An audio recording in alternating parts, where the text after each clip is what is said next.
up to 1 Peter, if you would please.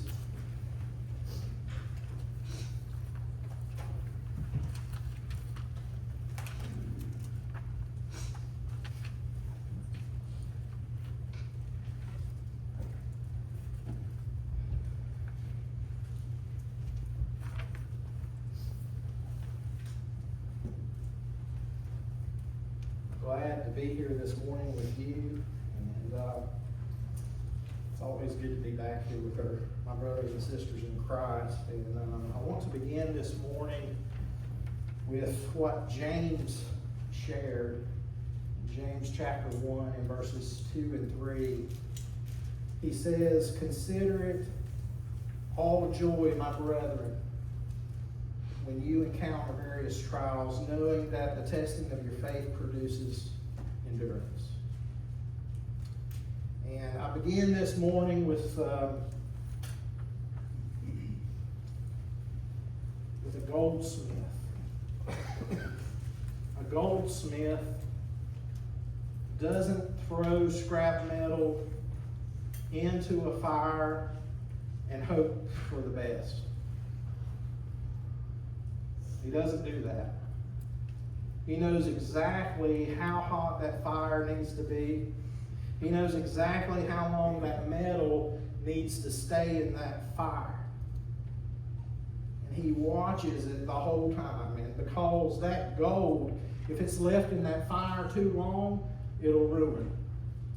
And if it's not left in there long enough, some of those impurities won't burn out of it. That goldsmith is not being cruel, he's being precise. He's being precise, and he knows exactly how long that fire takes for that to see his own reflection in that fire, or in that gold. And that's when he knows it's finished. That process is finished. When he sees his image in the gold.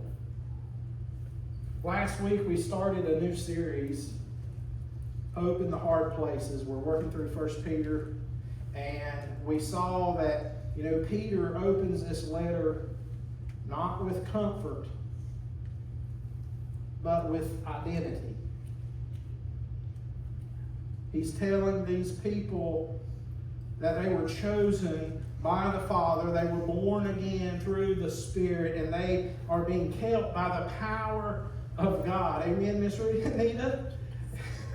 We were talking about that before service, but they also have an inheritance that nobody can touch. It can't be stolen, it can't be taken away, and that salvation is already finished. And now Peter knows that's not the only thing his readers need to hear. Because right now, today, many of them are in the fire. And in verse number 6 through 9 is what we're going to be reading today. And Peter does something that most of us probably wouldn't expect. He tells these suffering people, these suffering Christians, these persecuted Christians, to rejoice. To rejoice. And he tells them exactly why that rejoicing makes sense. Let's go to the Lord in prayer before I read from God's Word. Father, Lord God, we thank you. We thank you for the opportunity to be here today. We could have been in a lot of different places, but we chose to be here. Lord, thank you for that. Lord, help me to preach. Help me to share what you've laid on my heart, Lord, and what you've revealed to me. God, I pray that hearts are changed, lives are changed to reflect your Son. God, I thank you and I praise you for this day that you've given to us. Lord, help me to preach and to share what you've laid on my heart, Lord. And Father, I ask these things in Jesus' name. Amen. Amen. Will please follow along. 1 Peter chapter 1, verse number 6. In this you greatly rejoice, even though now, for a little while, if necessary, you have been distressed by various trials, so that the proof of your faith, being more precious than gold, which is perishable, even though tested by fire, may be found to result in praise and glory and honor at the revelation of Jesus Christ. And though you have not seen him, you love him. And though you do not see him now, but believe in him, you greatly rejoice with joy inexpressible and full of glory, obtaining as the outcome of your faith the salvation of your souls. That's the word of the Lord. Blessed be God. I titled this message today, Joy in the Furnace. Joy in the Furnace. And the first thing, that stood out to me was the rejoicing. What Peter was calling us to do is the rejoicing in the middle of real grief. That's what we see. And he says, in this you greatly rejoice, even though now for a little while, if necessary, you have been distressed by various trials. And I think the first thing that we need to notice is the word that Peter used here was rejoice. And he's saying not someday you will rejoice. Not once this is over you will rejoice. But you greatly rejoice, and that's present tense right now in the middle of it. Through my studies, I learned that there's a Greek word there, and I'm probably going to butcher this. Allogache. What that means is that's not a polite smile. It describes an exultant, unrestrained joy, that kind that shows up in worship and celebration. And Peter is not telling them that their joy can be genuine even now. Their joy can be real even now. But look at what Peter doesn't do. He doesn't pretend that what they're experiencing isn't real. He doesn't pretend that the pain that they're experiencing through their trials and their sufferings and the persecution is not real. That same verse says that these believers have been distressed. That's real grief, real sorrow. And in the same word used everywhere else in the New Testament for that sorrow, it's the sorrow of losing someone that you love. And what we see is Peter, he's not softening it. He doesn't tell them that their feelings are wrong. He simply places that grief right next to real joy. In the very same sentence, without either one of them canceling each other out. That goes against what our culture today would tell us about grief and joy. Our culture tends to treat joy and sorrow as opposites, polar opposites. And though feeling one disqualifies you from feeling the other. But Peter says something different here. He's telling these Christians that they can be genuinely distressed and genuinely rejoicing at the same time, because it's rooted in something that the trials of their life can't touch. Notice one more phrase there, that various trials. There's a Greek word, pokilos. It literally means many colors, multi-textured. And in the same words that James used, that I read earlier, he tells his readers to consider it all joy when they encounter various trials. Well, this is telling us that our trials don't look like anybody else's. Grief has a different shape than a cancer diagnosis, and a wayward child looks different than a job loss. You know, but Peter's words covers it all. Every color, every texture, every hardship, because whatever shape you're handed, this promise was written with it in mind. And notice the phrase, for a little while. Peter's not minimizing the suffering. He knows some of these trials are going to last for years. But guess what he's setting it against? He's setting it against eternity. Eternity. And against that scale, even a long trial in the end is just a little while. Then we see in verse 7 that faith. Faith that's refined by fire. Look at verse 7. So that the proof of your faith, being more precious than gold that is perishable, even though tested by fire, may be found to result in praise and glory and honor at the revelation of Jesus Christ. Here is the reason Peter can tell these suffering people to rejoice. Because trials have a purpose. Because it's not random. It's not wasted. Peter, he reaches for this, for an image his readers would have known pretty well during this day, and that's that goldsmith, right?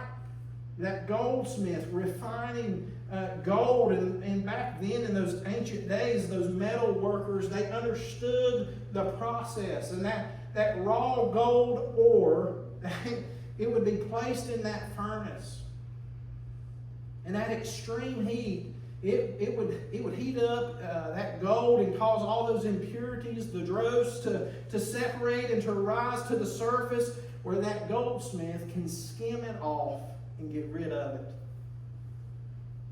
Take it away. That gold comes out. It comes out different than it went in. But it's purified. It's purified. Peter's describing the genuineness of something that has already been tested and approved. The way a coin was tested to prove it wasn't counterfeit. And Peter is saying that this trial is not to see whether your faith is real, but it's there to prove that it is.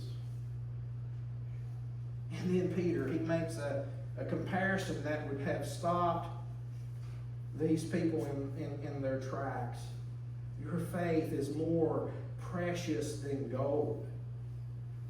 More precious than gold. Gold that is perishable even after being refined by fire. And I want you to think about that this morning. Ponder on that. Especially given the time in history that this was taking place. That was the standard of wealth. Gold. Purified gold. It was the standard of wealth back in this time, and armies fought over this.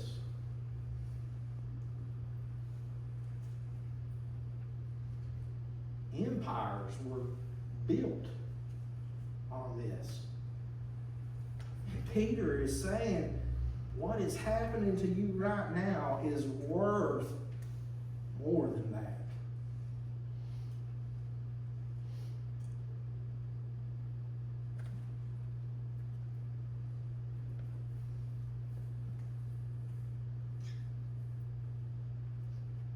gold, the purest of gold, the most pristine gold, will not last forever, church. Rome fell, and every ounce of the gold that was in its treasury went with it. But the faith of being refined in you right now, it's heading somewhere that gold can't go. So I was thinking about this. I thought about what some of the scholars and some of the theologians and some of the commentators who have written on this point, on this passage, have really pointed out. You know, they pointed out that Peter is not describing suffering and punishment as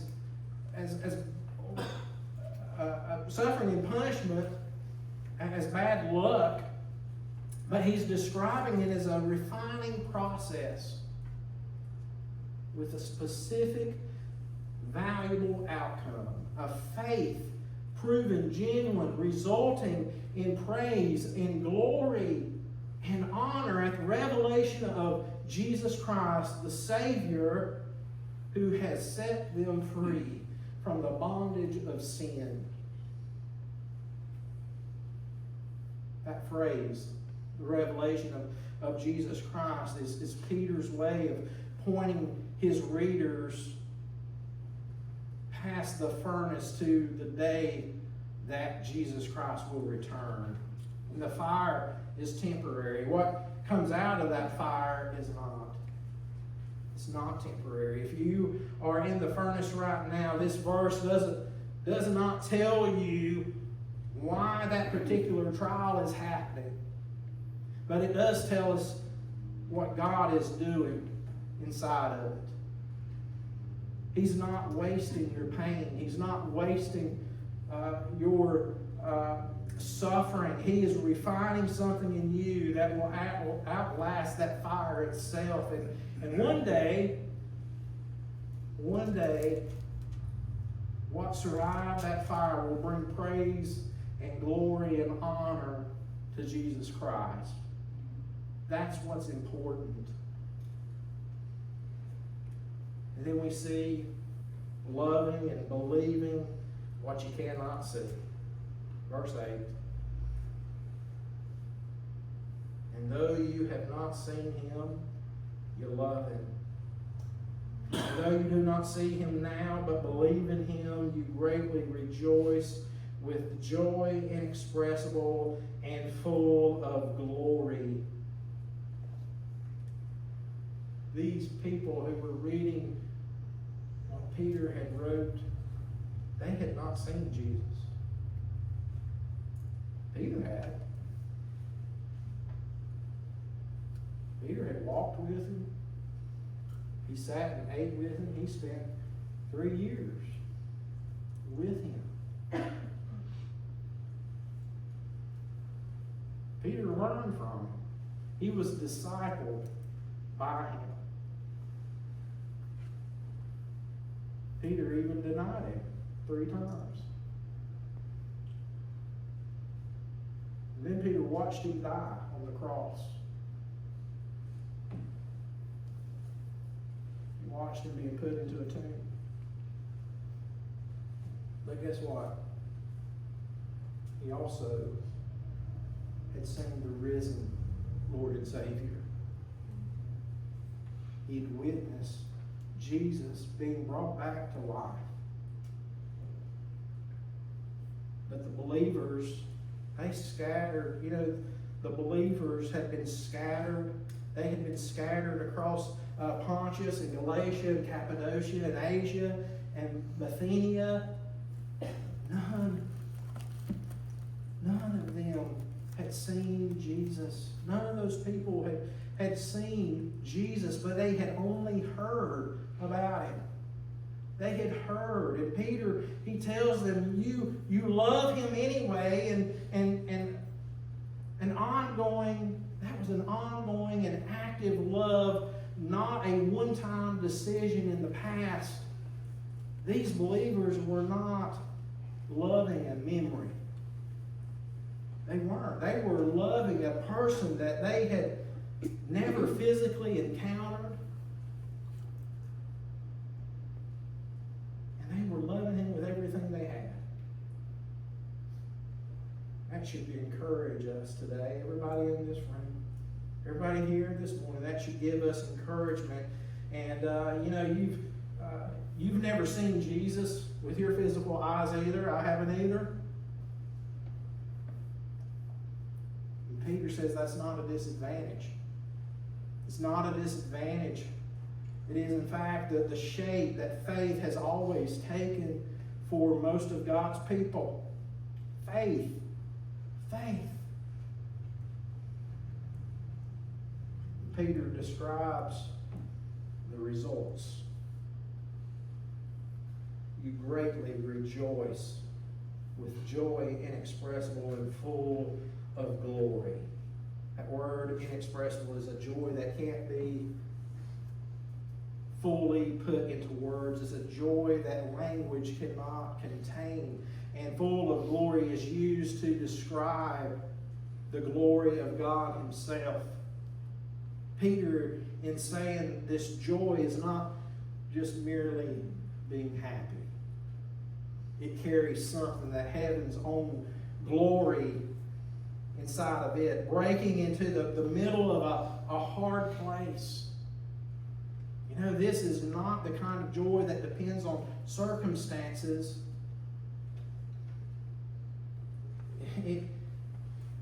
Peter's readers knew this. It's the kind of joy that comes from loving and trusting a person that you've never seen or met and finding them faithful. Finding them faithful. Look at verse 9. Obtaining as the outcome of your faith the salvation of your souls. Here we see the goal your faith is reaching. Peter closes this section by naming the destination. The word obtaining is a picture of receiving back something that we were promised. The way you would collect a reward that already had your name attached to it. An outcome, the goal, the end point, the purpose, something was always moving towards. Every trial you walk through as a believer is moving towards something. It's not moving towards nothing. It's not moving towards random suffering with no destination. It's moving towards the full and final salvation of your soul. The completion of everything that God began. The moment He calls you to be born again. God, put the whole passage together. And I think we can see exactly what Peter is doing. He does not deny the trials in life. He doesn't rush past the grief that we can experience. He names it plainly, various trials, real distractions, and real fire. But he refuses to let that fire have its last word. The fire has a purpose and the fire has an end. But on the other side of it is a faith proven genuine. A joy that cannot be fully spoken, and a salvation that was never in doubt. Maybe today you realize that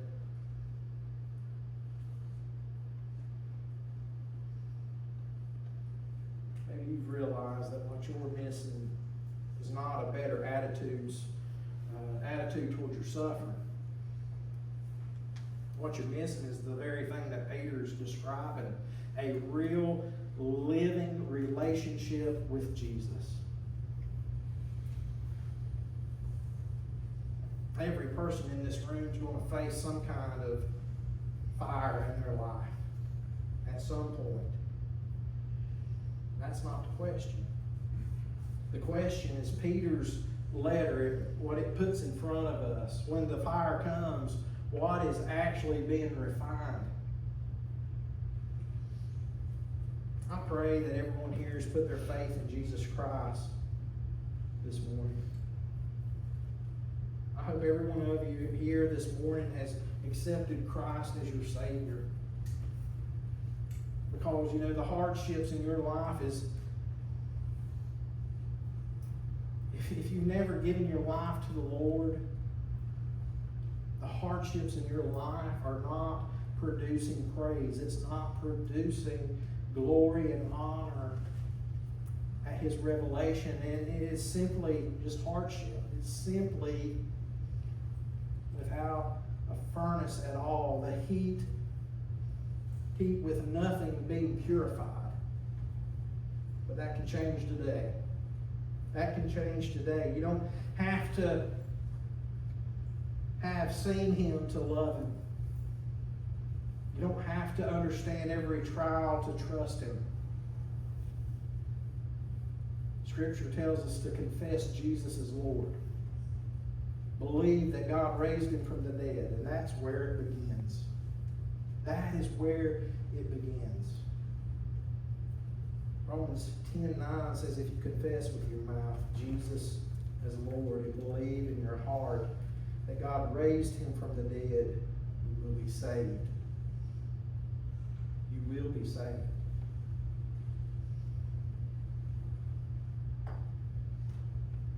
There's nothing more important in our lives than giving our life to the Lord, giving our life to Jesus. Maybe today's the day that you do that. Today is the day of salvation. The title of today's message was Joy in the Furnace. And Peter wasn't writing to people whose lives were all together. He wrote to people who were in the middle of a fire.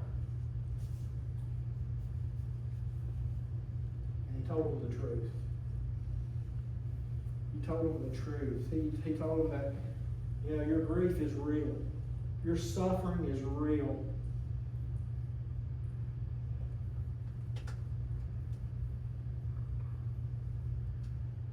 And he's telling them that your joy can be real too. Because the fire, it's not the end of the story. Whatever furnace we're standing in right now in our lives, maybe it's a diagnosis, maybe it's a marriage, maybe it's a child who's walked away, maybe it's a job. God's not forgotten about you. God has not forgotten about you, and He's not wasting it. He is refining something in you that gold could never buy, moving you towards a salvation that was never in doubt. The fire is not your final word, and Jesus Christ is.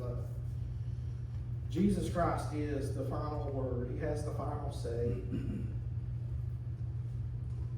A little further in this letter, in the last chapter of this letter, chapter 5, verse 10, Peter, he says, after you have suffered for a little while, the God of all grace who called you to His eternal glory in Christ will Himself perfect, confirm, strengthen, and establish you.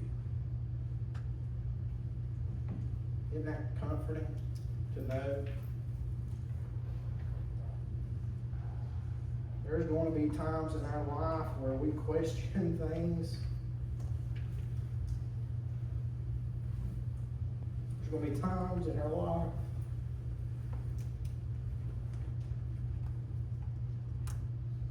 we're just not sure about what's going to take place or what's going to come our way or what's going to happen.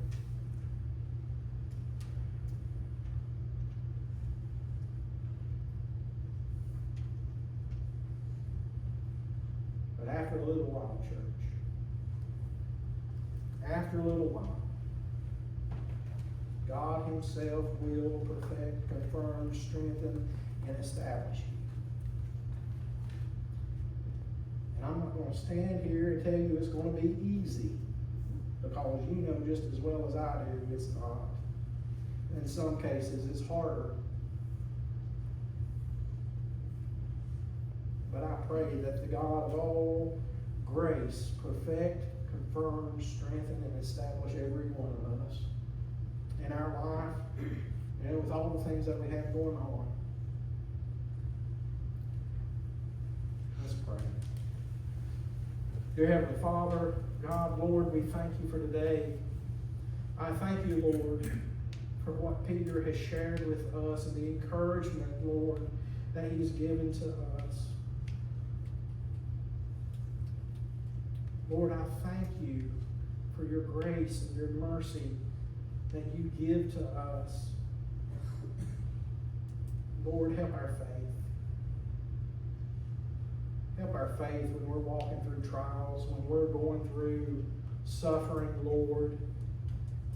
God, I know there's a lot of people who are dealing with health problems, including myself.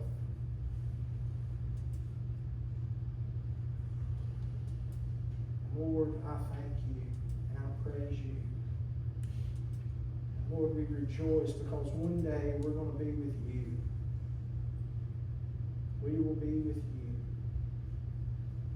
Father, help us, however long we have left on this earth. Help us, Lord, to proclaim you as Lord. Help us to share you with others. Help us, Lord, to make disciples. Father, I thank you for the encouragement that I get from my brothers and sisters in Christ here at New Hope. Lord, help us as we all struggle at times, as we go through life. God, I thank you and I praise you. Father, we ask these things in Jesus' name. Amen. Ask the musicians to come and Nancy, if you will please, my close to me.